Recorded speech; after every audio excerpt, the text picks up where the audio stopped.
In prav dogajanja okoli predsednice republike Nataše Pirc Musar naj bi se pozornost javnosti načrtno preusmerjala drugam, na predsednika državnega zbora Zorana Stevanovića. Tako trdi spletni vplivnež Aleksandar Repić, potem ko je nekdanji vidni član SDS Miha Brejc začel zbirati podpise za Stevanovićev odstop. Repić zdaj vrača udarec s kontrapeticijo za njegov obstanek na položaju. Medtem pa so opozicijske stranke Gibanje Svoboda, SD in Levica vložile predlog za razpis posvetovalnega referenduma o predlogu, da državni zbor razreši predsednika Zorana Stevanovića. Stevanović sicer takšno obliko posvetovalnega referenduma označuje za farso. Spletni vplivnež Aleksandar Repić je zdaj naš gost. Lepo pozdravljeni. Lepo pozdravljeni. Tako torej, gospod Repić, trdite, da peticija za odstop Zorana Stevanovića pravzaprav služi preusmerjanju pozornosti z dogajanja okoli predsednice republike. Na čem temelji ta trditev? Definitivno, mislim, dokazi že, da se mediji v tujini bolj ukvarjajo s tem problemom, kar se tiče te prometne nesreče in udeležencev v tej prometni nesreči, in mi se ne ukvarjamo s tem, ampak se ukvarjamo z eno peticijo, ki je na smešnih temeljih postavljena. In kaj konkretno vas je prepričalo, da za peticijo ne stoji zgolj Miha Brejc? Mislim, dejstvo je, da nekdo v teh letih, ki trdi za sebe, da uporablja umetno inteligenco, celo v državni upravi, te navedbe so dokaj smešne, če pogledamo, kako je bila celotna stran postavljena, na kakšen način so se pridobivali te podpisi in da je bila uporaba v ozadju z Google Formsi. Tisti, ki se pač spoznajo na to, se zaveda, da pač nikakor iz teh podatkov ni možno pridobiti geolokacijo oziroma IP naslovov od ljudi, ki so to podpisovali. Tudi nobene verifikacije teh mailov ni bilo in nobene kontrole je mail že v sistemu ali ne, tako da ljudje so potem tudi po 100-200 glasov lahko dali. Pač to je naratal kar neko igrišče, peskovnik za tiste, ki se hoče zabavati. Se pravi, eden človek je lahko potem večkrat oddal svoj glas. Seveda, ja, mislim, to je. Pa kljub temu so potem rekli, da naj bi se zgodil kibernetski napad iz Izraela in Indije, tako kot morda že, če povežemo v predvolilnem času, ko je bilo okoli vaše ankete in takrat napada kibernetskega na Gibanje Svoboda, domnevnega, kot pravi Gibanje Svoboda. Vidite tu vi kakšno povezavo? Mislim, ja, očitno je, da gre za njihov nek modus operandi, ki ga redno uporabljajo, in pred ko jim nekdo nastavi ogledalo in jim pokaže, kako te stvari se morajo pravilno delati, uporabijo karto žrtve in se sklicuje na vse drugo, kakor pa na to, da sami delajo površno stvari.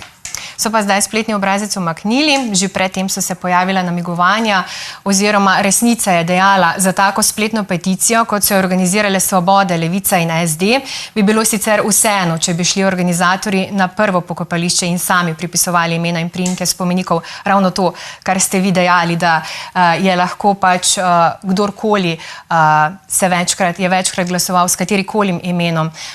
Kako pa je pri vaši peticiji? Kako lahko vi zagotovite, da do tega ne bi prišlo?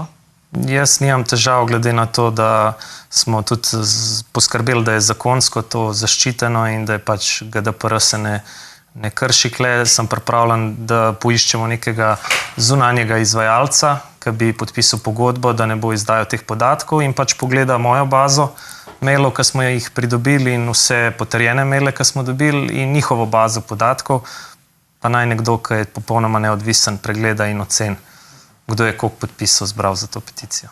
Zbiranjem ste začeli kdaj? Takoj, ko sem videl, da je to vse skapena norost, sem hotel pač pokazati, kako se to na pravilen način dela, in to je praktično z mojo ekipo narejeno v 24 urah.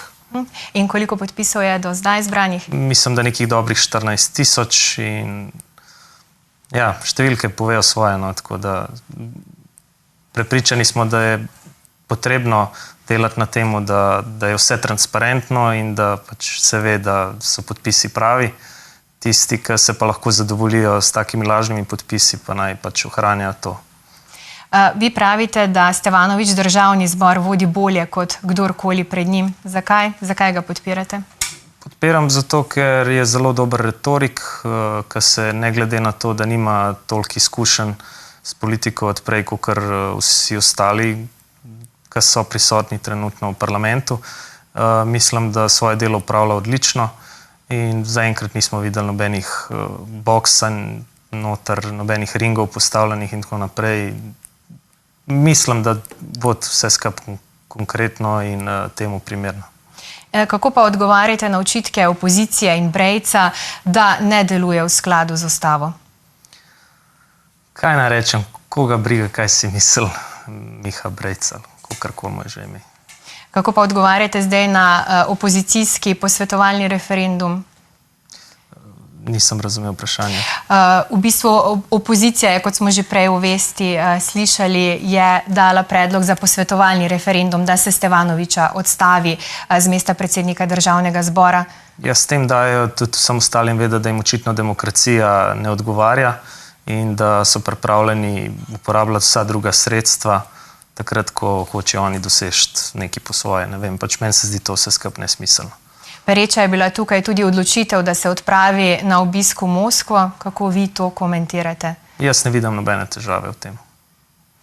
In pa še v teh dneh ste objavili tudi informacije, ki so jih z vami delili vaši sledilci, in sicer okoli predsednice republike Nataše Pirc Musar. Kakšne so bile te informacije in morda ali jih potem vi preverjate kasneje? Preverjam večino njih, ampak če se nadovežem na prejšnje vprašanje, mislim, da tudi gospodu Stevanoviću ni potrebno hoditi v Rusijo. Rusija hodi k nam, infiltrirana očitno čez prijatelje predsednice Musar, tako da mislim, da je za to poskrbljeno. V politiko se zdaj podajate tudi sami, napovedali ste kandidaturo za ljubljanskega župana. Lahko torej, oziroma boste 15. novembra zagotovo na glasovnici župana Ljubljane? Zagotovo je samo, da bomo vsi umrli enega dne. Jaz se bom potrudil maksimalno od 7.9., da pred upravno enoto Bežigrad zbiram aktivno podpise za podporo. Glede na to, da sem se lotil zbirati podpise za listo in rabim precej podpisov, bo to kar zahtevno in pač bo za mene neki izziv. Tako da bomo videli. Jaz srčno upam, da mi bo ratalo, če ne pa pač je to še dodatna potrditev za mene, da mogoče pa nisem za to. Srečno in hvala za obisk v studiu. Hvala tudi vam.